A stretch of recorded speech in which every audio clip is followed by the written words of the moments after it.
Okay, perfect. So good morning, Professor Mai Huong. I want to express my sincere gratitude for taking the time to join me today for this conversation about preprint in scientific publishing. So it's truly an honor to speak with you. Would you mind introducing yourself a little bit for those who may not be familiar with you and your work? Yeah. Okay, so good morning, James.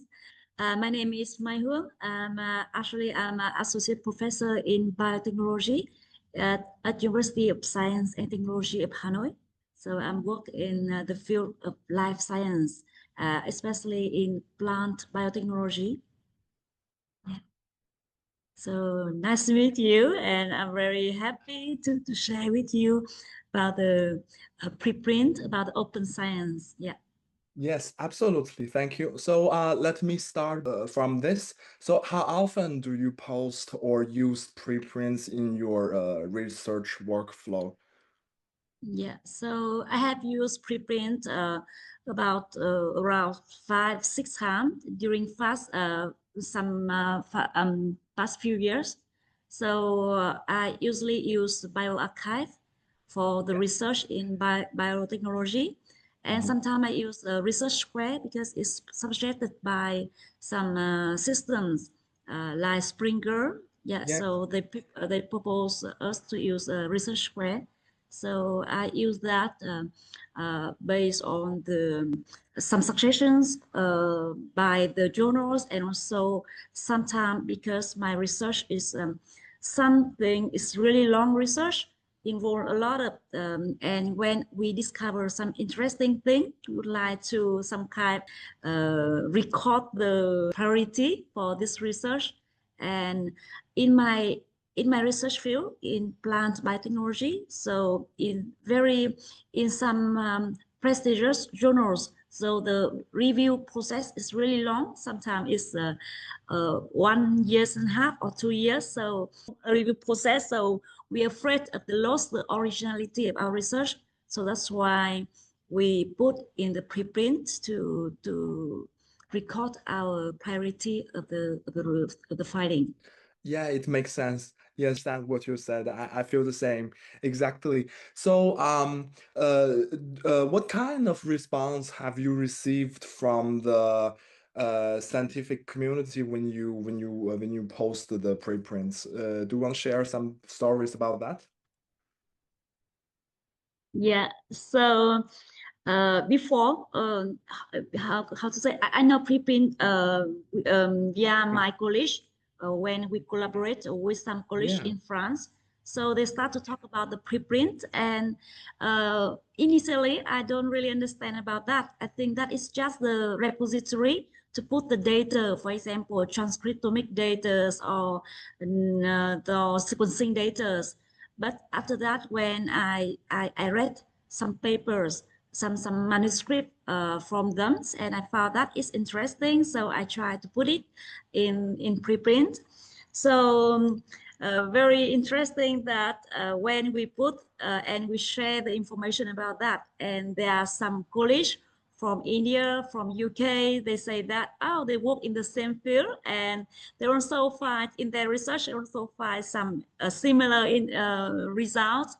And so we start to discuss, we start Yeah. to collaborate on this issue. So for many colleagues, many scientists in abroad, so I think that they consider it's really something normal, something popular about preprint, and so it's a platform to share some new discovery, to have the comments and sometimes suggestions about our work.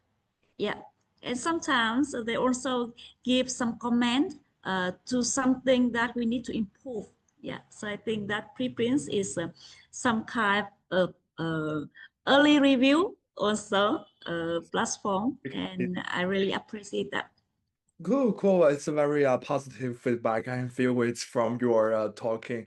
So, have you found that the feedback you received with those preprints, are they like differ from the tradition peer review feedback? Like, do you feel like there's difference between the feedback from preprints compared to the like when you submit it to a journal and the traditional peer review feedback? Yeah, I think yeah, there are a big difference because when people, how to say, when they read or they approach to our manuscript, so the mindset is already different. So they try to find some new information, and they have some comments based on perceptions, and they so some kind of suggestions compared to the critical things, compared to the normal review process. So the comments is really constructive and encouraging compared to the review of the normal Cool, review cool. It makes process. sense. Yeah, sometimes the feedback or the peer review comments we get from the traditional journal publishing sometimes can be, you know, desperate or very frustrating. And after reading, Exactly. you feel like because you know, for me, when I published my paper, like I received one comment, like I think his reviewer too. I remember like he said he wrote something or maybe she wrote something good at the beginning, and then she said like the English level is not good and you need to use some service to improve. But I was like, because before I submitted to the journal, I already used some tools to check the grammar or something, but still I got this kind I mean, it's really not like that happy positive feedback, but we know that all of the like the authors, the editors, and the including the peer reviewers, they have the same. We have the same goals that we want to um, improve the quality of our manuscript. This is absolutely so. But sometimes it just you know the way they express their thing. So I guess in the preprints during this process, people have more positive and more supportive attitude when they provide some suggestions. Cool. Yeah. Well, so I was thinking like in the practical aspects. So when you posted, because you mentioned about the research square thing, so when you have posted the preprints and then submitted to the journal, like how was the process? Or if we can say that if we can, I can ask, did the preprints facilitate or complicate the journal submission during the process? Yeah. So I think that is depend on the journal. Some journal, the system, the submitting system. So they have already some kind of transferring system. So if we can have already the link of the DOI link, so we can just pass in that, and it's automatically transfer the information from the preprint to the new manager systems of the journals. But in it's only one or two case that I see, I observe. But in other case, so you need to do from the beginning. So it's really similar to the normal submission. No more advantage or no disadvantage compared to the normal systems. So yeah, I don't think that in also some before submitting to the to preprints, I also need to check that if the journal they accept preprint or not. So until now, we don't have any problems related to the preprint submission. Yeah, I Yeah. understand. For example, in the same company, same publishing company, different journals have, we can say like they go different distance in this way. So some of them they said, okay, we are okay with the if something you already posted on the bioarchive or archive, but some of them like they didn't mention, and you have to figure out yourself, or sometimes they just maybe they are not that happy with that. So how do you currently integrate preprints into your work? For example, do you read preprints from other researchers in your field, or like how do they inform your research? Beside like you mentioned before about the collaboration, yeah, yeah. No, not directly via preprint, but generally when we search the topic, so we find different publications or even preprints. So we read about that. And when I submit our manuscript into preprint, so generally I will put it also in ResearchGate Yeah. or also in the CV. So we'll say that is in preprint with the join link, and we also share that with our college. So even that is not really official publications, but we can share it in our ResearchGate, in the Google Scholar, and in others' website. So generally, I do it to disseminate our research and to read other preprint of other college. So generally, they put it in preprint and they also share in the ResearchGate. So that's why I know I keep update about the publication. Okay, I understand. So we talk about the preprints, about the how you know it and how we feel about. Maybe we go a little bit more practical way. So do you have any reservations or concerns about using preprints? Um, when we use preprint, we need to be very prudent because, as you know, that preprint is not yet peer-reviewed work. Yeah. So, of course, that uh, we need to really selective the information or the result that we read.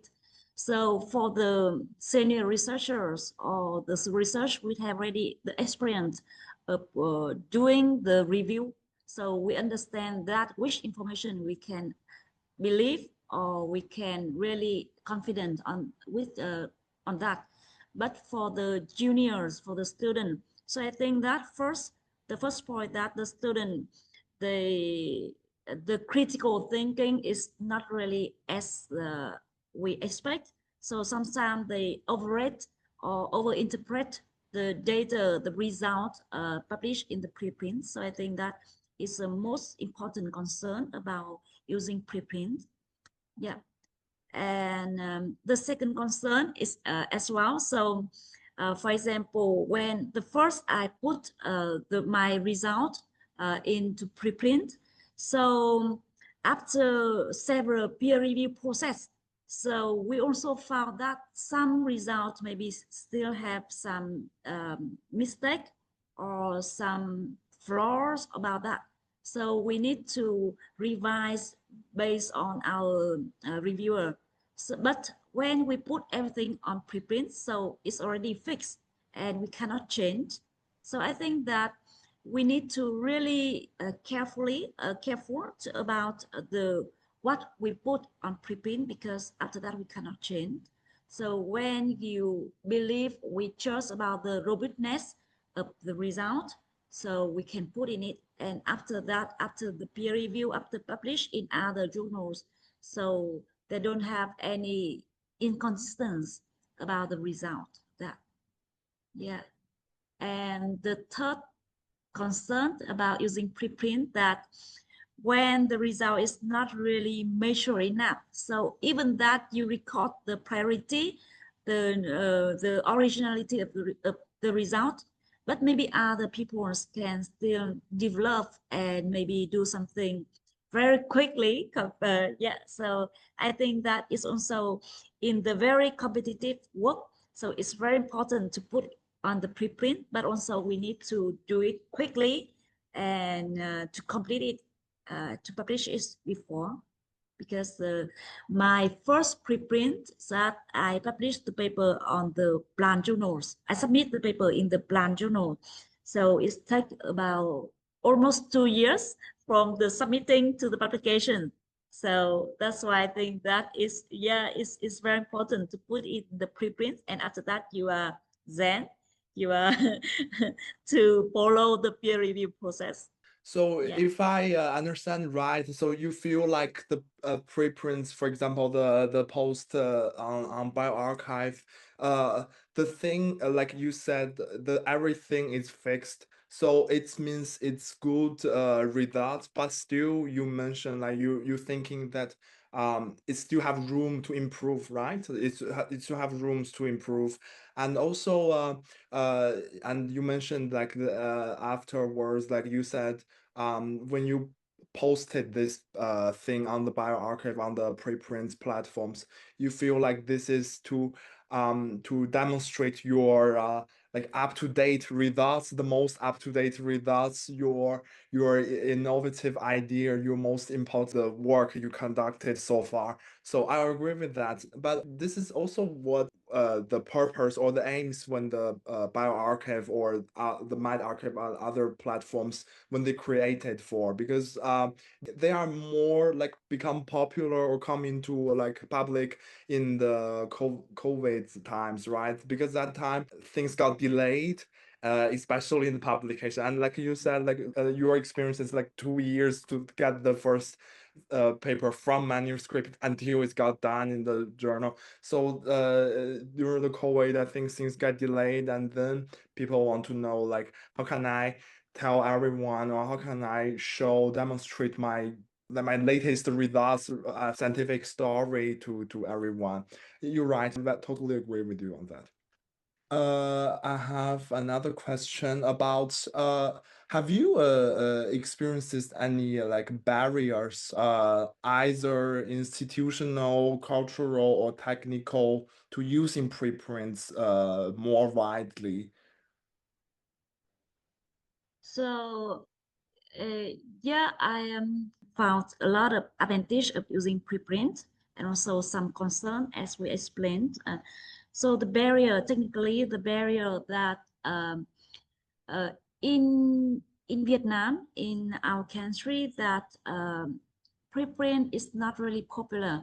So when we put the work on the preprint, so it's not really considered that is a publication. So yeah, the evaluation systems in Vietnam is not official recognized as an output, and so that's why we don't have any, how to say, motivation to put on that.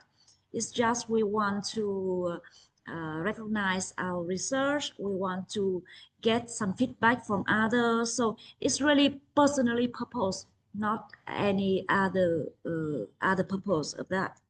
So and also some limit, how to say it, some limited awareness about preprint among our local academic administration, because some people say that, oh, it's already published, so it can be the plagiarism or something like that. So I think that the, how to say, the scientific, the academic world and the administrative world is a little bit different compared to that. So we need to explain that, oh, no, no, it's not plagiarism, it's our work. And we are not self-plagiarism to publish something in different journals. So it's just the repository to put it, etc. So we need to explain a little bit to our admin staff to understand that it's not more cultures around the world using preprint.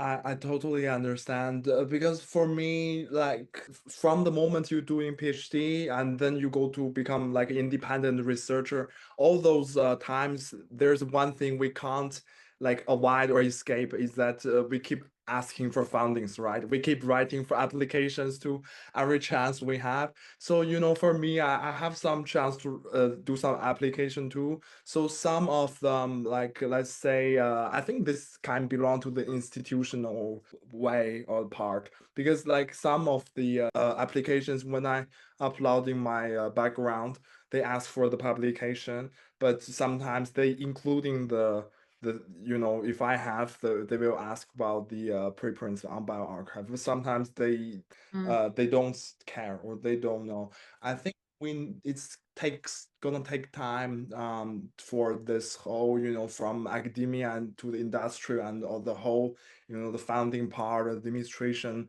to recognize and they integrate this preprints we're using into their systems.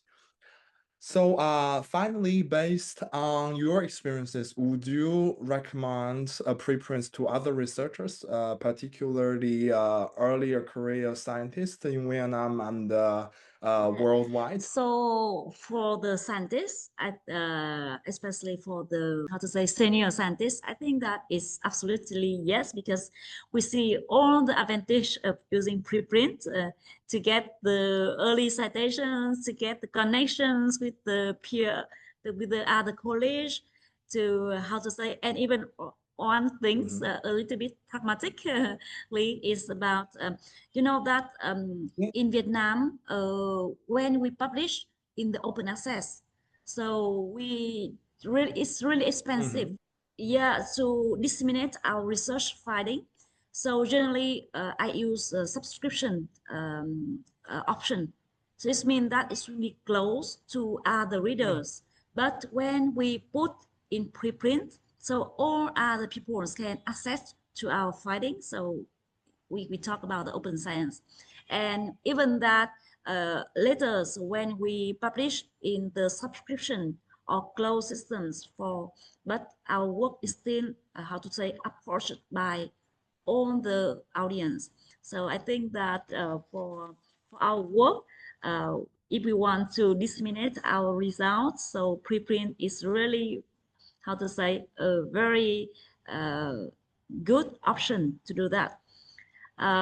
For the student, yeah, I think that they can use a preprint, but as we mentioned that for the student, so they need to really be careful about the result, about the robustness of the result, and the completeness of the result before submission into the preprint, because if they need to change maybe the hypothesis, or they need to do something else extra, so it's really they need to be really carefully about that. So with the how to say with the responsible use, so it's really preprint can be greatly enhance the openness and the impact of science in developing country. But for the student and for the early career researchers, so we also need to really take responsible to use preprint, because sometimes the results can be misunderstanding, can misleading, or the result is not really validated. So when the student use preprint and even exploit the result on the preprint, pay attention about the validity of that. Yes.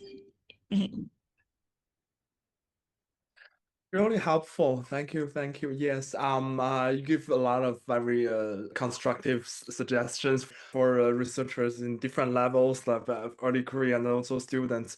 That's very nice because I was thinking in for the preprints. You mentioned that it's accessible and they are very easy to keep you up to date in some certain field.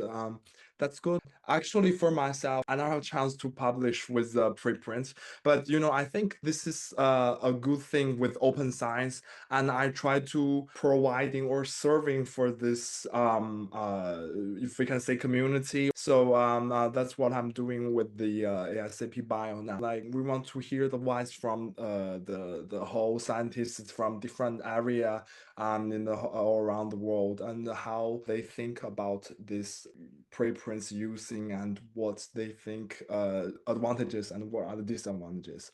So cool. Thank you so much, and thank you for your valuable insights and experiences with us today. Thank you. And yes, we hope that your projects will have success, and maybe we can really encourage the people, the student and the community using preprint to share our work without the barrier of the access. Yes, thank you.